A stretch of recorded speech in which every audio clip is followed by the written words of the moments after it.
on, guys? It's your boy Killer Cam, and for the next 10 minutes, I will be talking about Smackdown tonight. I am joined by a very special guest here tonight. My girlfriend, whose name is Jessica, watched the show with me tonight, and she was also going to chime in some of her thoughts. I'm going to be talking some about the show. I did not see the show live, but what I did is had some stuff I was taking care of, so I started watching the show about 9 o'clock, and was able to fast forward through commercials, so it ended up going off about 10:30. I must say I was decently surprised with this Smackdown here tonight. Smackdown, as I've told you guys in the last couple of weeks, has been bad. This one was all right. To me, it had a lot of good things going for it. You got build up to Super Showdown going on, but let's get into it anyway. We have, as always.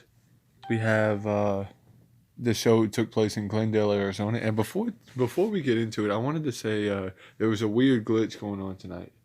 I heard it might be a debut of some sorts. I'm thinking that that's what it is. Last week, I thought it was something that was just random. This week, I know that it's somebody that's coming, obviously. And they're not going to have a glitch 2 weeks in a row. Usos, New Day, Miz, Morrison, Dolph, their whole thing start out with a promo. So we have an opening 8-man tag match with the Usos and New Day taking on Miz, Morrison, Ziggler, and Rude. Good match, I thought. What did you think? Be serious. What did you think? It was a pretty good match. Yeah, I give it about 3 out of 5. I think these guys really went out and, multi-man matches are really, really good nowadays in WWE. And I think that these guys did what they were supposed to. One of the Usos, I think it was Jimmy, got the win on Rude, I think it was, after a super kick. So that was pretty cool to see there. Anyway, New Day, I feel like he's going to probably win Thursday at Super Showdown, but I'll have a predictions video sometime later. I don't know when it'll be. But Drew Gulak, Daniel Bryan, and Heath Slater all have a segment. Drew Gulak told Daniel Bryan, he said, "Look, straight up, man, I'm going to tell you, your ring work, you need work. You need to be able to do better." And Daniel just said, "I need work, really."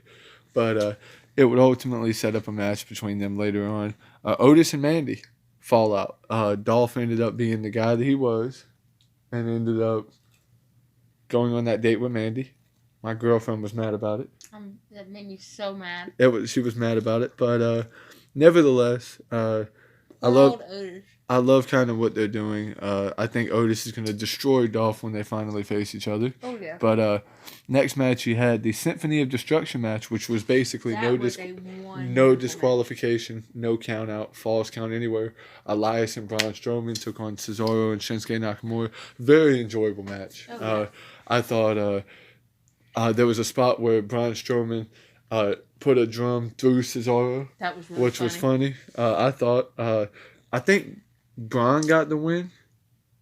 He pinned Shinsuke. Yeah, he pinned Shinsuke Nakamura. That's what I thought. Yeah, because he slammed him onto the piano. Yeah, he slammed him on the piano off of it and pinned him. And pinned him. Yeah, so not bad. A decent match. I'm gonna give that about 3.5 stars out of 5. I think it was really, really good. I liked it. It was interesting to me tonight. No Roman, no Sasha. That was very sad. That was very interesting to me that there was no Roman on the show, but we got a King Corbin intro. Maybe they'll be done once and for all with the steel cage after these guys fight one another. Moment of Bliss. The guest host were the Bellas, who announced that they're going to be in the Hall of Fame. I already told you what I thought about that, but it is what it is. Daniel Bryan came out getting ready for his match against Heath Slater. Beat Heath Slater in about 2 minutes. What were you expecting? Is Daniel Bryan's like on a completely different level than Heath Slater. They're obviously building him up for something. I'm going to be nice and give it a star just for the domination with Daniel Bryan. Mandy Rose left with Dolph, whatever, and Otis was supposed to not be there, but Otis ended up being there. Sheamus announced he was going to be in the Elimination Chamber. Don't know who the other 5 men are going to be. I just know that Sheamus is in it. So we get the main event. we get Naomi taking on Carmella in a number 1 contenders match for the right to face Bayley on Thursday. Naomi ended up pinning Carmella, I think after hitting rear view. Wasn't it? Was it rear view that she hit? I think it was. She jumped off the top rope. Yes, okay. So that was that. Anyway, this match was, for the most part, it was good. I thought... I saw Naomi winning, though. The last week, I said that I thought the match a little bit last week was just a little bit better. I think that this was the weakest sort of match on the show. I'm still going to... Well, actually, never mind. The Daniel Bryan, Heath Slater match was the weakest match on the show. This was not as good as the opening 2 matches on the show, but it was still decent for what it was. Bayley obviously was out there at ringside. She got ejected late and got kicked out. And just overall, the 2 women went out there and did what they were supposed to do. I think it's a weird dynamic for Corey Graves, though. He's having to do commentary with his girlfriend out there performing, which is got to be weird. But it is what it is. I'm also going to talk about the Goldberg Fiend promo, but also John Cena is announced for Smackdown next week, so that should be interesting. Not really sure what's going to go on. My girlfriend loves John Cena, so don't know what's going to happen there. I think he's probably going to make an announcement on who his WrestleMania opponent is. So we know New Day is facing Miz and Morrison. We know that now Bayley is facing Naomi. The Fiend is facing Goldberg. Reigns is facing Corbin. Lesnar is facing Ricochet. We got that gauntlet match. Then we got Rollins and Murphy against Street Profits. I doubt there'll be any more matches because Monday is Raw, and then after that it's NXT, and NXT is really not going to be there. Then it's Super Showdown on Thursday. So, yeah, Super Showdown is coming up next Thursday at noon. But yeah, the Goldberg and Fiend promo. Goldberg came out, did his typical stuff where he was like, he did his typical firework stuff, and he was talking a little bit, and I expected the Fiend to come up there. Yep. Fiend came up there, came out into the ring, and it did something interesting. Goldberg speared him, and then the Fiend disappeared. We have yet to see that. We have yet to see the Fiend really retreat like he has, and I do believe that it is very, very interesting, the fact that the Fiend disappeared.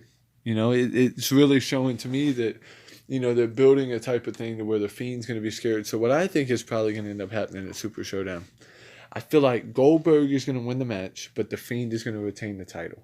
What I feel like is probably going to happen is it's probably going to be more than likely like a DQ finish. Like the Fiend's probably going to hit him with a chair or something, and the Fiend's going to be able to keep his title, but Goldberg is going to end up winning the match. So that's a way that Goldberg wins but doesn't win the title.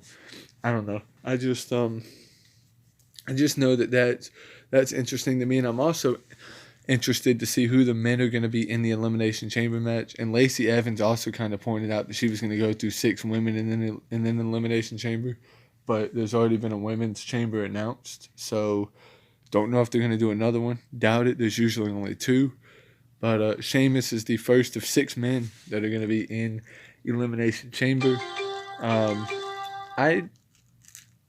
If I had to really, you'll see the pros and the cons up here and a little bit on the screen, but if I had to really grade this show on an A to F scale, I'd probably give it about a B- to a C. I think it was a pretty average show.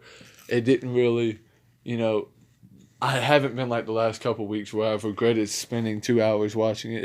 It was a show that you don't mind sitting down watching 2 hours, but at the same time, you kind of want a little bit more. But I was okay with what I got tonight, and I think that is kind of an improvement for SmackDown. SmackDown is doing a lot better than what they usually do.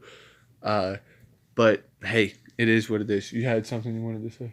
No, I was gonna say, I have to say my favorite match tonight would probably be the Elias, Braun Strowman, and I think those 4 Cesaro. I think those 4 men did absolutely phenomenal. Like I said, y'all should have already seen the pros and cons come across the screen. As always, I hope you guys enjoyed the review. Make sure to click that like button. As always, peace out, you guys. Peace. I'll see y'all later. Love y'all. Your boy Killer Cam is out.